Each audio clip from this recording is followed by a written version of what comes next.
Hi, Sujata ಕಿಚನ್ಸ್ಗೆ ಸ್ವಾಗತ. ಇವತ್ತು ನಾನು ಕಡಲೆಬೇಳೆ ವಡೆಯನ್ನು ಮಾಡ್ತಾಯಿದ್ದೀನಿ. ಈ ಕಡಲೆಬೇಳೆ ವಡೆಯನ್ನು ಮಾಡೋದು ಹೇಗೆ, ಈ ಕಡಲೆಬೇಳೆ ವಡೆಯನ್ನು ಮಾಡೋದಕ್ಕೆ ಏನೇನು ಬೇಕು ಅಂತ ನೋಡ್ಕೊಳ್ಳೋಣ. ನಾನು 1 ಬೌಲಷ್ಟು ಕಡಲೆಬೇಳೆಯನ್ನು ತೊಗೊಂಡಿದ್ದೀನಿ. ಇದನ್ನು ಚೆನ್ನಾಗಿ ತೊಳೆದು 2 ಗಂಟೆಗಳ ಕಾಲ ಕಡಲೆಬೇಳೆಯನ್ನು ನೆನೆಸ್ಕೊಂಡಿದ್ದೀನಿ. ಈ ನೆನೆಸ್ಕೊಂಡಿರೋ ಕಡಲೆಬೇಳೆನ ಒಂದು ಮಿಕ್ಸಿ ಜಾರಿಗೆ ಹಾಕ್ಕೊಳ್ತಾ ಇದ್ದೀನಿ. ಈ ಮಿಕ್ಸಿ ಜಾರಿಗೆ ಹಾಕ್ಕೊಂಡು ಒಂದು ಅರ್ಧ ಇಂಚು ಶುಂಠಿಯನ್ನು ಸೇರಿಸ್ತಾ ಇದ್ದೀನಿ. ಒಂದು ಸಣ್ಣದಾಗಿ ಹೆಚ್ಚಿರುವಂಥ 4 ಹಸಿಮೆಣಸಿನ್ಕಾಯನ್ನು ಸೇರಿಸ್ಕೊಳ್ತಾ ಇದ್ದೀನಿ. ಖಾರ ಜಾಸ್ತಿ ಬೇಕು ಅಂದರೆ ಇನ್ನೆರಡು ಸೇರಿಸ್ಕೋಬೋದು.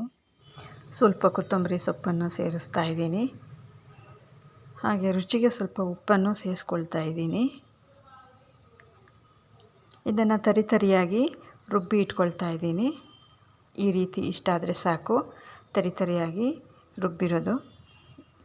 ಇದಕ್ಕೆ ತೆಂಗಿನಕಾಯಿ ಚೂರನ್ನ ಸೇರಿಸ್ತಾ ಇದ್ದೀನಿ. ಹಾಗೆ ಸಣ್ಣದಾಗಿ ಹೆಚ್ಚಿರುವಂಥ ಈರುಳ್ಳಿಯನ್ನು ಸೇರಿಸ್ಕೊಳ್ತಾ ಇದ್ದೀನಿ. ಉಳಿದ ಕೊತ್ತಂಬರಿ ಸೊಪ್ಪನ್ನು ಸೇರಿಸ್ಕೊಳ್ತಾ ಇದ್ದೀನಿ.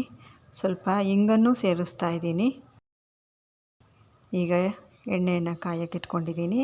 ಸಣ್ಣದಾಗಿ ತೆಳುವಾಗಿ ನಮಗೆ ಯಾವ ಆಕಾರಕ್ಕೆ ಬೇಕೋ ಆ ಆಕಾರಕ್ಕೆ, ಅಂದರೆ ಚಿಕ್ಕದಾಗಾದರೂ ಆಯಿತು, ದೊಡ್ಡದಾಗಾದರೂ ಆಯಿತು, ಸ್ವಲ್ಪ ತೆಳ್ಳಗೆ ವಡೆಗಳನ್ನ ತಟ್ಟಿ ಬೇಯಿಸ್ಕೊತಾ ಇದ್ದೀನಿ.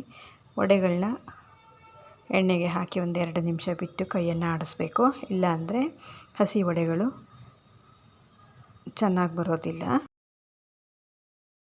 ತುಂಬ ದಪ್ಪ ಮಾಡ್ಕೋಬಾರ್ದು, ಸ್ವಲ್ಪ ಸಣ್ಣದಾಗಿ. ಮಧ್ಯದಲ್ಲಿ ದಪ್ಪ ಆದರೆ ನೀಟಾಗಿ ಬೇಯೋದಿಲ್ಲ.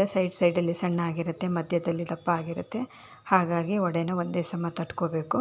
ಈ ರೀತಿ ತಟ್ಕೊಂಡು ವಡೆನ ಕೆಂಪು ಬಣ್ಣ ಬರೋ ತನಕ ನಾವು ಸಣ್ಣ ಉರಿನಲ್ಲಿ ಬೇಯಿಸ್ಕೋಬೇಕು.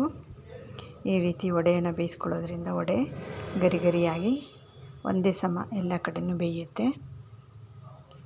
ಇವಾಗ ವಡೆ ರೆಡಿಯಾಗಿದೆ. ಈ ರೀತಿ ಸಿಂಪಲ್ಲಾದ ವಡೆಗಳನ್ನ ನಾವು ಸಂಜೆ ಸ್ನ್ಯಾಕ್ಸಿಗಾದರೂ ಆಗ್ಬೋದು, ಇಲ್ಲ ನಮಗೆ ಯಾವಾಗ ಬೇಕು ಅನಿಸುತ್ತೆ ಆವಾಗ ಈ ರೀತಿ ವಡೆಗಳನ್ನ ಮಾಡಿಕೊಂಡು ತಿಂತಾ ಇರ್ಬೋದು. ಈ ವಿಡಿಯೋ ಇಷ್ಟ ಆದಲ್ಲಿ ಲೈಕ್ ಮಾಡಿ. Thank you.